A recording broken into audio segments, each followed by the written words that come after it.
ফ্রান্সের তৈরি রাফাল যুদ্ধবিমানের বিরুদ্ধে চায়না অপপ্রচার চালাচ্ছে বলে ফ্রেঞ্চ গোয়েন্দাদের অভিযোগ। তীব্র তাপপ্রবাহে ইউরোপ জুড়ে দাবানল নিয়ন্ত্রণহীন, তুর্কিতে 2 জনের মৃত্যু। ব্রিটেনের নিষিদ্ধ সংগঠন প্যালেস্টাইন অ্যাকশন গ্রুপের 20 কর্মী গ্রেপ্তার। ব্রিটেনে বাড়ছে ফ্যামিলি হাব কর্মসূচির বিস্তৃতি। চার্চের যৌন কেলেঙ্কারি তদন্ত কমিশনের নতুন প্রধান নিয়োগ দিলেন পোপ।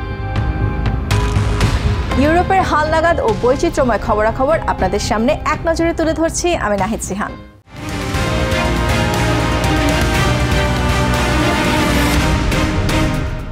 নিজেদের দূতাবাস ব্যবহার করে চায়না ফ্রান্সের তৈরি যুদ্ধবিমান রাফালের সক্ষমতা নিয়ে অপপ্রচার চালাচ্ছে।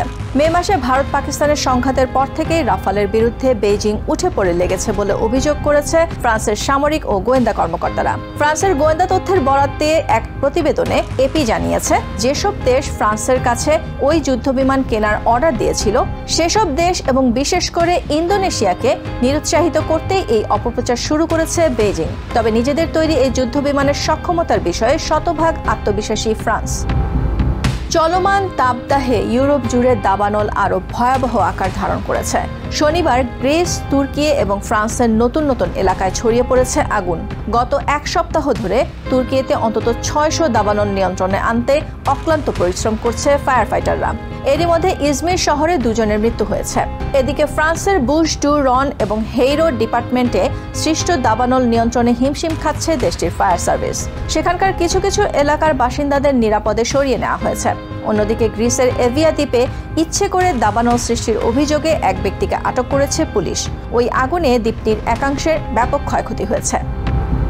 ব্রিটেনের সন্ত্রাসী কর্মকাণ্ডের সাথে জড়িত সন্দেহে অন্তত 20 জনকে আটক করেছে লন্ডন পুলিশ। নিষিদ্ধ ঘোষিত প্যালেস্টাইন অ্যাকশন গ্রুপ নামে একটি সংগঠনকে সমর্থন দেওয়ার অভিযোগ রয়েছে তাদের বিরুদ্ধে। শনিবারই ওই সংগঠনটিকে নিষিদ্ধ করা হয়। গত মাসে ব্রিটেনের রয়্যাল এয়ারফোর্সের একটি ঘাঁটিতে প্রবেশ করে 2টি বিমানে ভাঙচুর চালায় সংগঠনটির কর্মীরা। এরপর সন্ত্রাস বিরোধী আইনের আওতায় সংগঠনটিকে নিষিদ্ধ করার উদ্যোগ নেয় কিয়ার স্টারমারের নেতৃত্বাধীন ব্রিটেন সরকার। তবে নিষেধাজ্ঞার বিরুদ্ধে আদালতে আবেদন করে সংগঠনটি। আদালত সে আবেদন নাকচ করে দিলে শনিবার থেকেই ব্রিটেনের সংগঠনটির সব ধরনের কার্যক্রম নিষিদ্ধ হয়। অভিভাবক ও তরুণদের সেবাদানকারী কর্মসূচি ফ্যামিলি হাব এর কার্যক্রমের পরিসর বৃদ্ধি করার ঘোষণা দিয়েছে British Sarkar.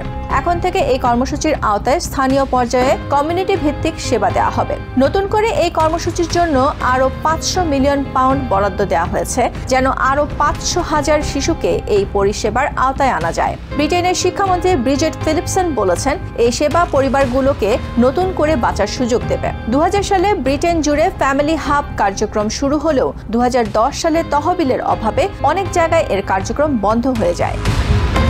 ভ্যাটিকানের pontifical commission for the protection of মাইনরসের প্রধান হিসেবে ফ্রান্সের শম্বেরি শহরের আর্চবিশপ টিবো ভার্নিকে নিয়োগ দিয়েছেন পোপ লিও। যাজকদের যৌন নির্যাতনের ঘটনার তদন্তে কাজ করে এই কমিশন। চার্চের সুনাম ক্ষুণ্ণ হয় চার্চ সংশ্লিষ্টদের এমন কর্মকাণ্ডের বিরুদ্ধে আমেরিকান পোপের নেয়া এটি প্রথম পদক্ষেপ। বিশ্বের বিভিন্ন দেশে চার্চের বিরুদ্ধে যৌন কেলেঙ্কারিতে জড়িত থাকার অভিযোগ ওঠার পর 2014 সালে তৎকালীন পোপ ফ্রান্সিস এই কমিশন গঠন করেন। এদিকে এক বিবৃতিতে আর্চবিশপ ভার্নি নিষ্ঠার সাথে দায়িত্ব পালনের অঙ্গীকার করেছেন।